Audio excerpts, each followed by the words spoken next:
ನಮಸ್ಕಾರ. ಶುರು ಮಾಡೋಣ. ಯಾವುದೇ ಒಂದು ಕಂಪನಿಯ DNA ಅಂದ್ರೆ ಏನು ಗೊತ್ತಾ? ಅದೇ ಅದರ ಬ್ರ್ಯಾಂಡ್ ಮೌಲ್ಯಗಳು. ಈ ಒಂದು ಚರ್ಚೆಯಲ್ಲಿ ಯಾವುದೇ ಬ್ರ್ಯಾಂಡಿನ ಮೂಲಭೂತ ಮೌಲ್ಯಗಳನ್ನು ಹೇಗೆ ಗುರುತಿಸೋದು ಮತ್ತು ಅದನ್ನು ಹೇಗೆ ಬಳಸ್ಕೊಳ್ಬೋದು ಅಂತ ನೋಡೋಣ. ಒಂದು ಬ್ರ್ಯಾಂಡಿನ ಅತ್ಯಂತ ಬೆಲೆಬಾಳುವ ಆಸ್ತಿ ಯಾವುದು ಅಂತ ಕೇಳಿದ್ರೆ ಸಾಮಾನ್ಯವಾಗಿ ಹಣ, ಪ್ರಾಡಕ್ಟ್ಸ್ ಅಥವಾ ದೊಡ್ಡ ದೊಡ್ಡ ಬಿಲ್ಡಿಂಗ್ಸ್ಗಳ ಬಗ್ಗೆ ಯೋಚನೆ ಮಾಡ್ತೀವಿ. ಆದರೆ ನಿಜವಾದ ಉತ್ತರ ಅದಲ್ಲ. ಅದನ್ನು ನಾವು ಊಹಿಸೋದಕ್ಕಿಂತ ತುಂಬಾನೇ ಬೇರೆ ಇದೆ. ಹಾಗಾದ್ರೆ ಆ ಉತ್ತರ ಏನು? ಅದೇ ಬ್ರ್ಯಾಂಡ್ ಮೌಲ್ಯಗಳು. ಇವು ಒಂದು ಕಂಪನಿಯ ಹೃದಯ ಇದ್ದಾಗೆ, ದಾರಿ ತೋರಿಸಕ್ಕೆ ಇರೋ ಒಂದು ಧ್ರುವ ನಕ್ಷತ್ರದ ಥರ, ಯಾವತ್ತೂ ದಾರಿ ತಪ್ಪದಾಗೆ ನೋಡ್ಕೊಳ್ಳುತ್ತೆ. ಇದು ಹೇಗೆ ಕೆಲಸ ಮಾಡುತ್ತೆ ಅಂದ್ರೆ, ಈ ಮೌಲ್ಯಗಳು ನಾವು ತೆಗೆದುಕೊಳ್ಳುವ ಪ್ರತಿಯೊಂದು ಡಿಸಿಷನ್, ಮಾಡುವ ಪ್ರತಿಯೊಂದು ಕೆಲಸ, ಅಷ್ಟೇ ಅಲ್ಲ, ನಾವು ಆಡುವ ಪ್ರತಿಯೊಂದು ಮಾತಿಗೂ ಒಂದು ದಿಕ್ಸೂಚಿಯಂತೆ ಇರುತ್ತವೆ. ಸರಿಯಾದ ದಾರಿಯಲ್ಲಿ ಹೋಗೋಕೆ ಇದು ತುಂಬಾನೇ ಮುಖ್ಯ ಅಲ್ವಾ? ಹಾಗಾದ್ರೆ ಈ ಬ್ರ್ಯಾಂಡ್ ಮೌಲ್ಯಗಳ ಉದ್ದೇಶವಾದ್ರೂ ಏನು? ಮುಖ್ಯವಾಗಿ 3 ವಿಷಯಗಳಿವೆ. ಮೊದಲನೇದು ನಿರ್ಧಾರಗಳನ್ನು ಗೈಡ್ ಮಾಡೋದು, ಎರಡನೇದು ಕಂಪನಿಯ ಕಲ್ಚರನ್ನು ರೂಪಿಸೋದು, ಮತ್ತು ಮೂರನೇದು ನಮ್ಮ ಗ್ರಾಹಕರ ಜೊತೆ ಒಂದು ಒಳ್ಳೆ ಕನೆಕ್ಷನ್ ಬೆಳೆಸೋದು. ಈ 3 ಕೂಡ ತುಂಬಾನೇ ಇಂಪಾರ್ಟೆಂಟ್. ಸರಿ, ಈಗ ಮುಂದಿನ ಹಂತಕ್ಕೆ ಹೋಗೋಣ. ನಮ್ಮ ಮನಸ್ಸಿನಲ್ಲಿರೋ ಐಡಿಯಾಗಳನ್ನ, ಅಂದ್ರೆ ಈ ಅಮೂರ್ತ ಆಲೋಚನೆಗಳನ್ನ ನಿಜವಾಗಿಯೂ ಕೆಲ್ಸಕ್ಕೆ ಬರುವ ತತ್ವಗಳಾಗಿ ಬದಲಾಯಿಸೋದು ಹೇಗೆ? ನಮ್ಮ ಮೌಲ್ಯಗಳನ್ನ ಡಿಫೈನ್ ಮಾಡೋ ಪ್ರೊಸೆಸ್ ಶುರುವಾಗೋದೇ ಇಲ್ಲಿಂದ. ಈ ಫ್ರೇಮ್ವರ್ಕ್ ನೋಡಿ, ಇದು ತುಂಬಾನೇ ಇಂಟ್ರೆಸ್ಟಿಂಗ್ ಆಗಿದೆ. ಒಂದು ಮೌಲ್ಯವನ್ನ ವ್ಯಾಖ್ಯಾನಿಸೋದು ಅಂದ್ರೆ ಸುಮ್ಮನೆ ಒಂದು ಪದ ಹೇಳಿದಾಗಲ್ಲ. ಆ ಮೌಲ್ಯದ ನಿಜವಾದ ಅರ್ಥ ಏನು ಮತ್ತು ಆ ಮೌಲ್ಯವನ್ನ ನಮ್ಮ ನಡವಳಿಕೆಯಲ್ಲಿ ಹೇಗೆ ತೋರಿಸ್ತೀವಿ ಅನ್ನೋದನ್ನ ಸ್ಪಷ್ಟಪಡಿಸ್ಬೇಕು. ಆಗ ಮಾತ್ರ ಅದಕ್ಕೊಂದು ವ್ಯಾಲ್ಯೂ ಬರೋದು. ಒಂದು ಉದಾಹರಣೆ ತಗೊಳ್ಳೋಣ. ನಾವೀನ್ಯತೆ ಅಂದರೆ ಇನ್ನೋವೇಷನ್. ಇದರ ಅರ್ಥ ನಾಳಿನ ಸವಾಲುಗಳನ್ನ ಇವತ್ತೇ ಬಗೆಹರಿಸೋಕೆ ನಾವು ನಮ್ಮ ಲಿಮಿಟ್ಸನ್ನ ಮೀರಿ ಪ್ರಯತ್ನಿಸ್ತೀವಿ ಅಂತ. ನೋಡಿ, ಇದು ಬರೀ ಒಂದು ಪದ ಅಲ್ಲ, ಇದೊಂದು ಕಮಿಟ್ಮೆಂಟ್. ನಾವೀನ್ಯತೆಯಷ್ಟೇ ಪವರ್ಫುಲ್ ಆದ ಇನ್ನೊಂದು ಮೌಲ್ಯ ಅಂದ್ರೆ ಸಮಗ್ರತೆ ಅಥವಾ ಇಂಟೆಗ್ರಿಟಿ. ಯಾರೂ ನೋಡ್ತಾ ಇಲ್ಲ ಅಂದಾಗ್ಲೂ ನಾವು ಸರಿ ಇರೋದನ್ನೇ ಮಾಡ್ತೀವಿ ಅನ್ನೋದು ಇದರ ಅರ್ಥ. ಇದು ಒಂದು ಕಂಪನಿಯ ಒಳಗಿನ ನೈತಿಕತೆಗೆ ಹಿಡಿದ ಕೈಗನ್ನಡಿಯದ್ದ ಹಾಗೆ. ಇವತ್ತಿನ ದಿನಗಳಲ್ಲಿ ತುಂಬಾನೇ ಮುಖ್ಯವಾಗಿರುವ ಇನ್ನೊಂದು ಮೌಲ್ಯ ಅಂದ್ರೆ ಸುಸ್ಥಿರತೆ ಅಥವಾ ಸಸ್ಟೈನಬಿಲಿಟಿ. ನಾವು ಈ ಭೂಮಿ ಮತ್ತು ಸಮಾಜದ ಬಗ್ಗೆ ಜವಾಬ್ದಾರಿಯಿಂದ ನಡ್ಕೊಳ್ತೀವಿ. ಇದು ಬ್ರ್ಯಾಂಡ್ ಅನ್ನ ಕೇವಲ ಲಾಭ ಮಾಡೋ ಒಂದು ಮಿಷಿನ್ ಥರ ನೋಡದೆ ಅದಕ್ಕೊಂದು ದೊಡ್ಡ ಜವಾಬ್ದಾರಿ ಇದೆ ಅಂತ ತೋರಿಸುತ್ತೆ. ಹಾಗೆ ಫೈನಲಿ ಒಂದು ಬ್ರ್ಯಾಂಡ್ ಯಾಕಾಗಿದೆ ಅನ್ನೋದನ್ನೇ ಹೇಳುವ ಮೌಲ್ಯ ಗ್ರಾಹಕ ಕೇಂದ್ರಿತತೆ ಅಥವಾ ಕಸ್ಟಮರ್ ಸೆಂಟ್ರಿಸಿಟಿ. ನಮ್ಮ ಗ್ರಾಹಕರ ಜೀವನವನ್ನ ಸುಲಭ ಮಾಡೋದೇ ನಮ್ಮ ಇರುವಿಕೆಯ ಉದ್ದೇಶ. ಈ ಮೌಲ್ಯ ಬ್ರ್ಯಾಂಡ್ ಮತ್ತು ಗ್ರಾಹಕರ ನಡುವಿನ ಸಂಬಂಧ ಹೇಗಿರಬೇಕು ಅನ್ನೋದನ್ನ ನೇರವಾಗಿ ಹೇಳ್ಬಿಡುತ್ತೆ. ಸರಿ, ಈ ಮೌಲ್ಯಗಳನ್ನೆಲ್ಲ ಡಿಫೈನ್ ಮಾಡಿ ಆಯ್ತು. ಈಗ ಇವುಗಳನ್ನ ಕಂಪನಿಯೊಳಗೆ ಜೀವಂತವಾಗಿಡೋದು ಹೇಗೆ?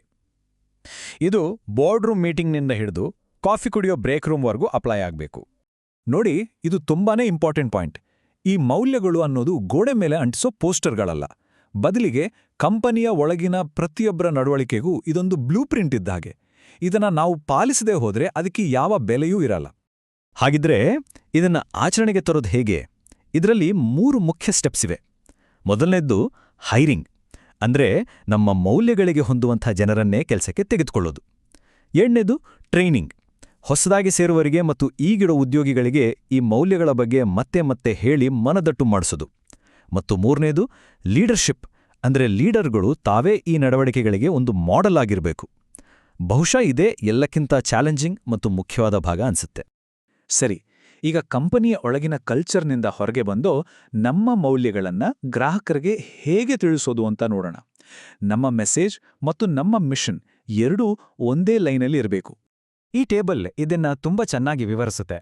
ಉದಾಹರಣೆಗೆ ನೋಡಿ, ನಮ್ಮ ವೆಬ್ಸೈಟ್ನಲ್ಲಿ ನಾವು ಬಳಸೋ ವಸ್ತುಗಳ ನೈತಿಕ ಮೂಲದ ಬಗ್ಗೆ ಒಂದು ಬ್ಲಾಗ್ ಪೋಸ್ಟ್ ಬರೆದ್ರೆ ಅದು ನಮ್ಮ ಸುಸ್ಥಿರತೆ ಅನ್ನೋ ಮೌಲ್ಯವನ್ನು ತೋರಿಸುತ್ತೆ. ನಮ್ಮ ಅಡ್ವರ್ಟೈಸಿಂಗ್ನಲ್ಲಿ ಕಸ್ಟಮರ್ಗಳ ಸಕ್ಸಸ್ ಸ್ಟೋರಿಗಳನ್ನು ತೋರಿಸಿದ್ರೆ ಅದು ಗ್ರಾಹಕ ಕೇಂದ್ರಿತತೆಯನ್ನ ಹೇಳುತ್ತೆ. ಇನ್ನು ಕಸ್ಟಮರ್ ಸರ್ವಿಸ್ನಲ್ಲಿ ಯಾವ ಪ್ರಶ್ನೆಯೂ ಇಲ್ಲದೆ ನಿಮ್ಮ ಸಮಸ್ಯೆನ ಸರಿ ಮಾಡ್ತೀವಿ ಅನ್ನೋ ಪಾಲಿಸಿ ಇದ್ರೆ ಅದು ನಮ್ಮ ಸಮಗ್ರತೆಗೆ ಸಾಕ್ಷಿಯಾಗುತ್ತೆ.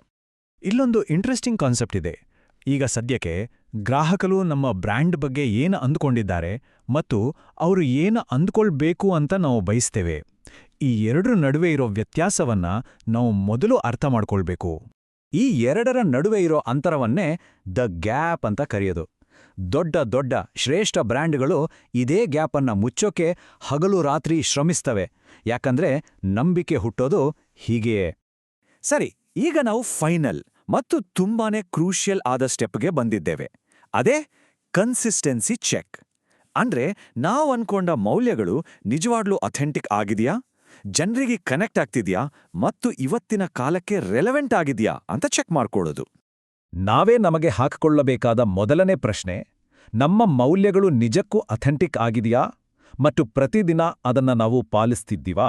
ಇದು ಆತ್ಮಾವಲೋಕನ ಮಾಡ್ಕೊಳ್ಳೋಕೆ ಕೇಳುವ ಪ್ರಶ್ನೆ. ಎರಡನೇ ಪ್ರಶ್ನೆ, ಈ ಮೌಲ್ಯಗಳು ನಮ್ಮ ಗ್ರಾಹಕರು ಮತ್ತು ಉದ್ಯೋಗಿಗಳ ಮನಸ್ಸಲ್ಲಿ ಒಂದು ರೀತಿ ರಿಲೇಟ್ ಆಗ್ತಿದೆಯಾ? ಅಂದ್ರೆ ಇಮೋಷನಲಿ ಮತ್ತು ಲಾಜಿಕಲಿ ಕನೆಕ್ಟ್ ಆಗ್ತಿದೆಯಾ? ಮತ್ತು ಕೊನೆಯದಾಗಿ ನಾವು ಕೇಳ್ಕೊಳ್ಬೇಕಾದ ಪ್ರಶ್ನೆ, ಈ ಮೌಲ್ಯಗಳು ನಮ್ಮ ಇಂಡಸ್ಟ್ರಿಗೆ ಮತ್ತು ನಮ್ಮ ಮಿಷನ್ಗೆ ರೆಲೆವೆಂಟ್ ಆಗಿದೆಯಾ? ಇವು ಸುಮ್ಮನೆ ದೊಡ್ಡ ದೊಡ್ಡ ಮಾತುಗಳಾಗದೆ ನಮ್ಮ ಕೆಲಸದಲ್ಲಿ ನಿಜವಾಗಿಯೂ ಉಪಯೋಗಕ್ಕೆ ಬರ್ತಿದ್ಯಾ? ಇಡೀ ಪ್ರಕ್ರಿಯೆಯನ್ನ ಒಂದೇ ಒಂದು ಪ್ರಶ್ನೆಯಲ್ಲಿ ಹಿಡಿದಿಡಬಹುದು. ಅದೇನಂದ್ರೆ, ನಮ್ಮ ಬ್ರ್ಯಾಂಡ್ ಮೌಲ್ಯಗಳು ಸ್ಪಷ್ಟವಾಗಿದೆಯಾ, ಸ್ಥಿರವಾಗಿದೆಯಾ ಮತ್ತು ಕಂಪನಿಯ ಒಳಗೆ ಮತ್ತು ಹೊರಗೆ ಪಾಲಿಸೋಕೆ ಸಾಧ್ಯ ಇದೆಯಾ? ಕೊನೆಗೆ ಒಂದು ಮಾತನ್ನು ನೆನ್ಪಿಡಬೇಕು. ಒಂದು ಬ್ರ್ಯಾಂಡ್ನ DNA ಅನ್ನೋದು ಅದು ಏನು ಹೇಳುತ್ತೆ ಅನ್ನೋದ್ರ ಮೇಲೆ ನಿಂತಿಲ್ಲ, ಬದಲಿಗೆ ಅದು ಏನು ಮಾಡುತ್ತೆ, ಅದು ಸ್ಥಿರವಾಗಿ ಏನ್ ಮಾಡುತ್ತೆ ಅನ್ನೋದ್ರ ಮೇಲೆ ನಿಂತಿದೆ. ಹಾಗಾದ್ರೆ ನಿಮ್ಮ ಬ್ರ್ಯಾಂಡ್ನ DNA ಅದರ ಬಗ್ಗೆ ಏನ್ ಹೇಳುತ್ತೆ? ಒಮ್ಮೆ ಯೋಚನೆ ಮಾಡಿ.